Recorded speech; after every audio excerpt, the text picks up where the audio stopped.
Hi, and welcome to The Savvy Psychologist. I'm Dr. Ellen Hendriksen, your host. I'll help you meet life's challenges with evidence-based research, a sympathetic ear, and zero judgment. This week, we take a little detour from our 3-part series on toxic habits to conquer one of them. Last week, we covered avoidance, the elaborate workarounds we undertake to steer clear of our fears. Whatever we avoid, the emotional gymnastics are exhausting and, in the long run, don't even work. So what to do? Today, we'll cover 4 tips to face fear head on. Fear buster number 1, keep the movie playing. Each of us has an imaginary, heart-stopping moment we dread.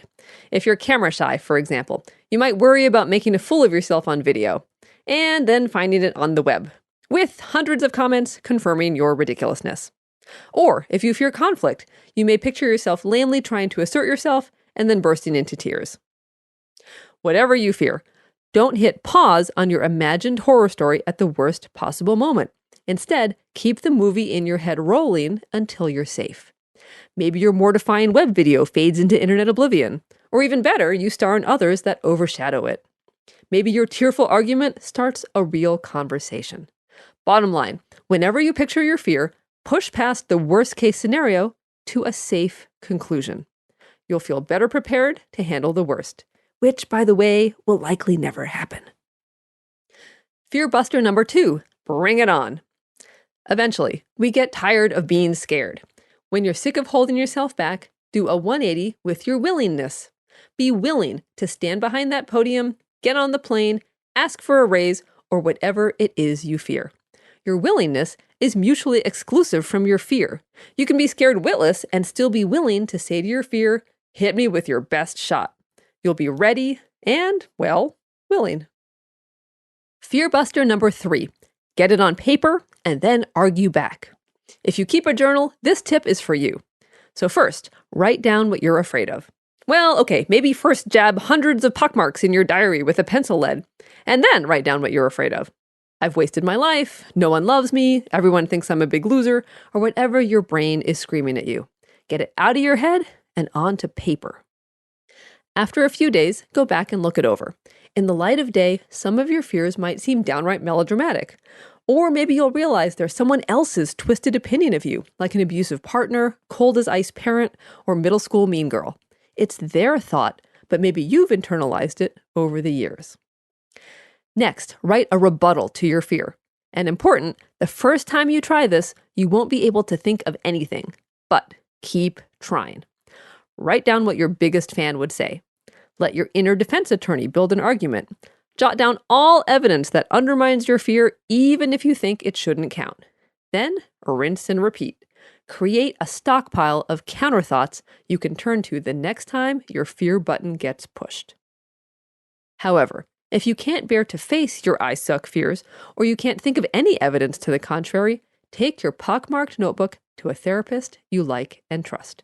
He or she will help you shine a bright light on those fears, and I guarantee you'll discover they're not as strong as you think. I've said this before, and I'll say it again. Fear buster number 4, face your fear in snack-sized bites. You don't have to jump in with both feet.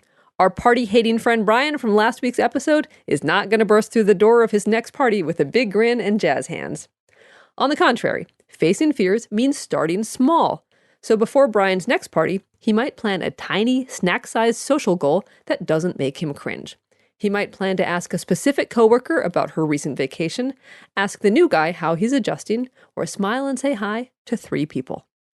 For your own version, if you just know deep down you're not going to accomplish your snack-sized goal, you haven't gone small enough. So shrink it to 2 people, or 1. When that knot in your stomach magically releases, you know you've gone small enough. Then, after you've accomplished your teeny goal, pat yourself on the back and go a little bigger. Brian is slowly rewiring the part of his brain that screams at him, "Don't even bother trying, you awkward tool." He'll never dance on the bar, but that's okay. The goal of facing your fear is not to change your personality, it's to help you be more flexible and more comfortable being yourself. With practice and time, you'll rewire your brain's equivalent thought too. Big asterisk. Facing your fears especially at first, will feel wrong.